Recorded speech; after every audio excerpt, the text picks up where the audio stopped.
तो चलिए, जितने भी स्टूडेंट 2025 में मैट्रिक एग्ज़ाम देंगे उन सभी के लिए ये बहुत ही इम्पोर्टेंट वीडियो होने जा रहा है।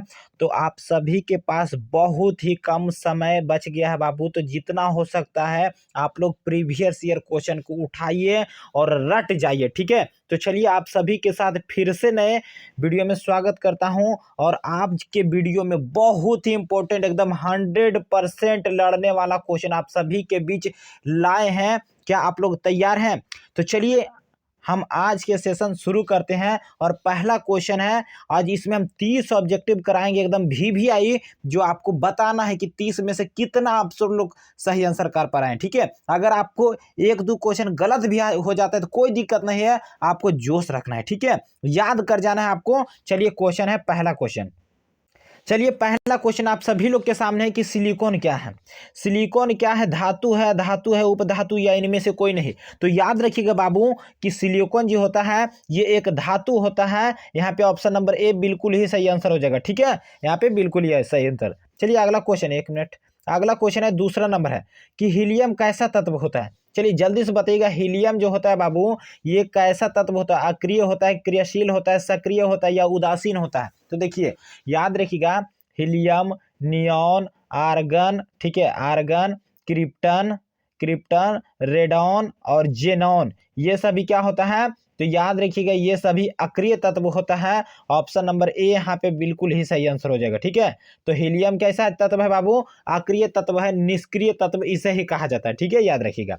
चलिए, अगला प्रश्न है, 3 नंबर प्रश्न है कि पौधों में वाष्पोत्सर्जन किस भाग में होता है, ठीक है। आपको बताना है कि वाष्पोत्सर्जन जो होता है पौधों में, ये किस भाग में होता है? जड़ में होता है, तना में होता है, पत्ता में होता है, या फूल में होता है? तो आपको याद रखना है कि पौधों में वाष्पोत्सर्जन की जो क्रिया होती है ये पत्ती में होता है। पत्ता, यहाँ पे ऑप्शन नंबर सी बिल्कुल ही सही आंसर होगा।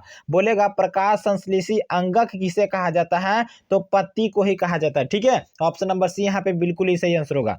चलिए, अगला प्रश्न है, 4 नंबर है कि कृत्रिम वृक्क किन अपशिष्ट उत्पादों को रुधिर से अपोहन द्वारा पृथक करता है, ठीक है। आपको बताना है कृत्रिम वृक्क। ऑप्शन नंबर ए नाइट्रोजन के द्वारा, ऑप्शन नंबर बी कार्बन के द्वारा, सी ऑक्सीजन, या इनमें से सभी। तो कृत्रिम वृक्क अपोहन द्वारा किसके द्वारा अलग करता है? तो नाइट्रोजन से। यहाँ पे ऑप्शन नंबर ए बिल्कुल ही सही आंसर होगा। चलिए, 5 नंबर प्रश्न है, जल्दी से बताइएगा, किसी माध्यम में अपवर्तनांक म्यू का जो मान होता है वो क्या होता है, ठीक है। तो याद रखिएगा, किसी माध्यम के अपवर्तनांक म्यू का जो मान होता है वो sin I बटा sin R होता है। ऑप्शन नंबर ए बिल्कुल ही सही आंसर होगा। और इसे ही स्नेल का भी नियम कहा जाता है, इसे ही स्नेल का नियम कहा जाता है, ये आप सभी को याद रखना है। चलिए, नेक्स्ट प्रश्न की ओर आगे बढ़ते हैं। और 6 नंबर प्रश्न है बाबू, जल्दी से बताइएगा कि स्पेक्ट्रम में किस रंग की किरण का झुकाव सबसे ज्यादा होता है। आपको हम बताए थे कि प्रिज्म जो होता है बाबू, जब हम प्रिज्म से किसी श्वेत प्रकाश को गुजारते हैं तो 7 रंग में विभक्त होने की घटना को ही हम लोग क्या कहते हैं? तो 7 रंग में विभक्त होने की घटना को ही वर्ण विक्षेपण कहते हैं। बोला है, लेकिन कौन सा रंग है जो किरण जिसका सबसे ज्यादा झुकाव अधिक होता है? तो सबसे ज्यादा नीचे में कौन होता है जी? बैजानीहा पीनाला, ठीक है। सबसे जो झुकाव होता है वो बैगनी का होता है, सबसे कम झुकाव लाल का होता है, ठीक है। क्यों? इसलिए लाल का कम होता है क्योंकि उसका तरंगदैर्घ्य सबसे ज्यादा होता है, ठीक है। यहाँ पे option number D for Devsena. चलिए, अगला प्रश्न आप सभी के सामने है कि विद्युत फ्यूज धारा के किस प्रभाव पे कार्य करता है।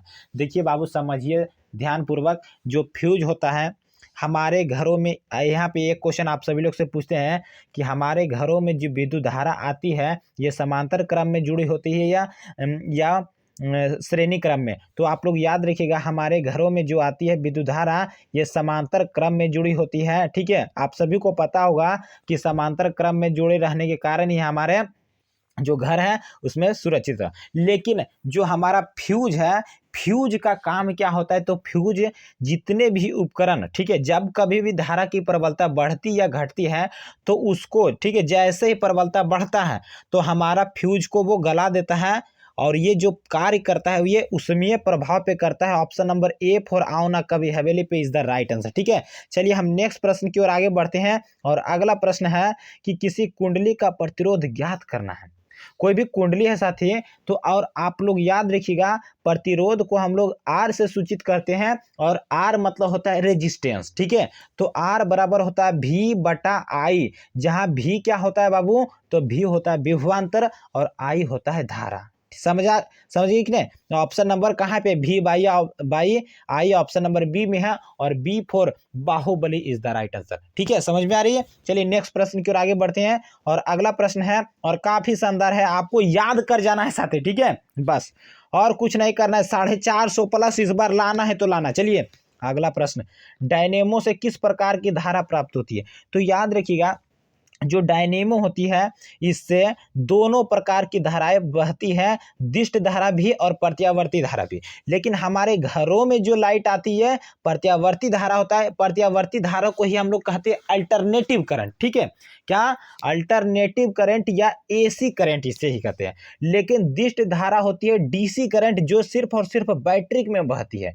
बोलेगा बैटरी से किस प्रकार की धारा बहती है, तो याद रखिएगा बैटरी में डीसी करंट होता है और हमारे घरों में जो आता है ये एसी करंट आता है। ठीक है, बोलेगा ये दोनों में सबसे ज्यादा खतरनाक कौन होता है, तो आपको पता होगा कि सबसे ज्यादा डीसी करंट खतरनाक होता है। ठीक है, क्योंकि ये झटका कौन देता है जी, तो झटका अल्टरनेटिव करंट झटका देता है, लेकिन डीसी करंट क्या करता है, ये झटका नहीं देता है। ठीक है, समझ में आ गई कि नहीं। ऑप्शन नंबर सी यहाँ पे बिल्कुल ही सही आंसर होगा। चलिए 10 नंबर प्रश्न है कि डेंगू उत्पन्न करने वाला मच्छर किस तरह के जल में रहता है। तो आपको इसमें दो क्वेश्चन को याद रखना है। अगर बोलेगा डेंगू उत्पन्न करने वाला, तो डेंगू जो उत्पन्न होता है ये साफ जल में होता है, लेकिन मलेरिया बोलेगा तो याद रखिएगा मलेरिया जो होता है बाबू ये गंदा जल में होता है। समझ में आया कि नहीं। यहाँ पे याद रखिएगा डेंगू बोलेगा तो साफ जल में, मलेरिया बोलेगा तो गंदा जल में। तो चलिए समझ में आ गया होगा। नेक्स्ट प्रश्न की ओर आगे बढ़ते हैं और अगला प्रश्न आप सभी के सामने है साथी 11 नंबर कि निम्नलिखित में से कौन बायोगैस ईंधन का स्रोत नहीं है। ठीक है, बायो ईंधन गैस मतलब होता है बाबू कि जो लकड़ी, गोबर, कोयला ये सभी जो होता है ये बायोगैस ईंधन होता है। लेकिन नाभिकीय ऊर्जा ये बायोगैस है नहीं है जी। लकड़ी, गोबर गैस, कोयला ये सभी क्या होता है, बायोगैस, लेकिन नाभिकीय ऊर्जा ये नहीं होता है। ठीक है, समझ में आया कि नहीं। ऑप्शन नंबर सी फॉर चांद के पार चलो इज द राइट आंसर। ठीक है, सबको याद कर जाना है जी, इसको याद करना है, एक बार पढ़िए याद। ठीक है, चलिए 12 नंबर क्वेश्चन है कि पायरुवेट के विखंडन से कार्बन डाइऑक्साइड जल तथा ऊर्जा देता है, तो ये क्रिया जो होती है किस में होती है। तो समझिएगा पायरुवेट के विखंडन से कार्बन डाइऑक्साइड जल तथा ऊर्जा देती है, तो ये जो क्रिया होती है ये किस में होती है जी, जल्दी से बताइएगा। कोशिका द्रव में, माइटोकॉन्ड्रिया में, हरित लवक में या केंद्रक में। तो याद रखिएगा ये कोशिका द्रव में होती है। ऑप्शन नंबर ए यहाँ पे बिल्कुल ही सही आंसर होगा। ठीक है, चलिए अगला प्रश्न है 13 नंबर प्रश्न है कि निम्न में से कौन सा पदार्थ लेंस बनाने के लिए प्रयोग नहीं किया जाता है। देखिए बाबू, लेंस बनाने के लिए जल का भी प्रयोग होता है, कांच का भी प्रयोग होता है, प्लास्टिक का भी होता है, लेकिन मिट्टी का कोई प्रयोग होगा नहीं होगा। ऑप्शन नंबर डी यहाँ पे बिल्कुल ही सही आंसर होगा। चलिए अगला प्रश्न है 14 नंबर प्रश्न है और पढ़िए, शानदार क्वेश्चन है कि किसी बिंब का वास्तविक प्रतिबिंब समान आकार का प्राप्त करने हेतु बिंब को उत्तल लेंस के सामने कहाँ पे रखेंगे, तो हमारा बिंब क्या होगा, वास्तविक प्रतिबिंब और समान आकार का बनेगा। फोकस पर, वक्रता केंद्र पर, अनंत पर या प्रकाशीय केंद्र पे। तो इसका आंसर आप सभी को देना। हम देखते हैं कि 14 का आंसर कितने स्टूडेंट जो दे पाएंगे। कमेंट बॉक्स में आप सभी का कमेंट आना चाहिए। ठीक है, चलिए और अगर आपको वीडियो सही लग रही है, ठीक है, पसंद आ रही है तो वीडियो को लाइक कर दीजिए। चलिए अगला प्रश्न 15 नंबर क्वेश्चन है कि सामान्य दृष्टि से वयस्क के लिए सुस्पष्ट दर्शन की अल्पतम दूरी कितनी होती है। देखिए बोला अल्पतम दूरी, तो हम कितना तक के दूरी को हम वस्तु को एकदम साफ से देख सकते हैं। तो याद रखिएगा 25 सेंटीमीटर की वस्तु को हम एकदम स्पष्ट रूप से देख सकेंगे। ठीक है, लेकिन हम कहेगा कितना अधिकतम दूरी तक को वस्तु को देख सकते, तो अनंत, इसका कोई भी लिमिट नहीं है। हम बहुत ही ज़्यादा दूर तक की वस्तु को देख पाएंगे, लेकिन बोलेगा एकदम सुस्पष्ट दर्शन का जो न्यूनतम दूरी होता है वो 25 सेंटीमीटर होता है। ठीक है, समझ में आ गई। चलिए अगला प्रश्न है लोहे का परमाणु संख्या क्या होता है, बताइए। आप लोग कमेंट कीजिएगा कि लोहे का जो संकेत होता है वो Fe होता है और परमाणु संख्या 26 होता है साथी। चलिए नेक्स्ट प्रश्न की ओर आगे बढ़ते हैं। यहाँ पे समझिए, कोई बिलियन, एक मिनट कहाँ गया जी, कोई बिलियन ठीक है, कोई विलयन लाल लिटमस को नीला कर देता है तो उसका पीएच मान क्या होगा।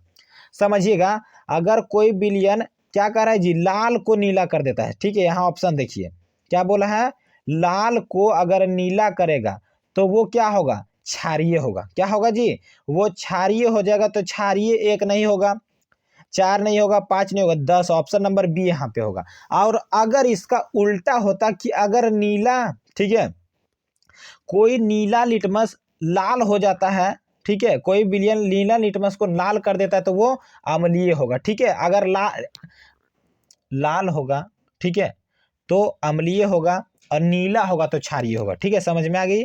चलिए अगला नंबर प्रश्न है कि CHO अभिक्रियाशील मिलक को क्या कहा जाता है। CHO, तो इसे हम लोग क्या कहते हैं जी, एल्डिहाइड कहते हैं। ठीक है, क्या कहते हैं, एल्डिहाइड। एल्कोहल का OH होता है, ठीक है, और कीटोन का क्या होता है, CO होता है। ठीक है, याद रखिएगा। चलिए अगला 19 नंबर प्रश्न है कि नाभिकीय ऊर्जा प्राप्त करने हेतु क्या चीज का आवश्यकता होती है। अभी हम कुछ देर पहले ही आप सभी को बताए थे कि अगर नाभिकीय ऊर्जा प्राप्त करना है तो हमें यूरेनियम का आवश्यकता होता है। ऑप्शन नंबर सी यहाँ पे बिल्कुल ही सही आंसर हो जाएगा। चलिए 20 नंबर प्रश्न है साथी कि विद्युत धारा उत्पन्न करने की युक्ति को हम लोग क्या कहते हैं, जनित्र कहते हैं। ऑप्शन नंबर बी, गैल्वेनोमीटर कहते हैं, मीटर कहते हैं, या मोटर कहते हैं। तो मोटर तो होगा नहीं बाबू, ठीक है, इससे विद्युत तो उत्पन्न नहीं होता है। एमीटर से हम लोग क्या कहते हैं, तो एमीटर से हम लोग धारा को मापते हैं साथी।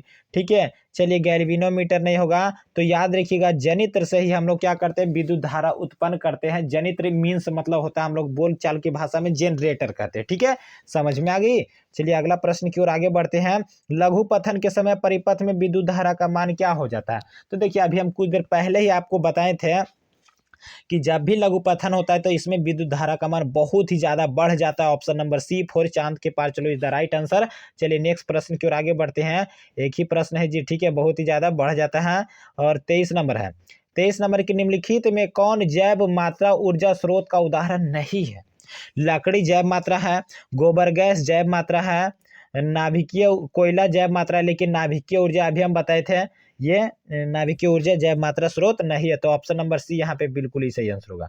चलिए ओजोन के अणु में ऑक्सीजन के परमाणु की संख्या कितनी होती है। तो देखिए ओजोन जो होता है बाबू, इसका संकेत होता है O3।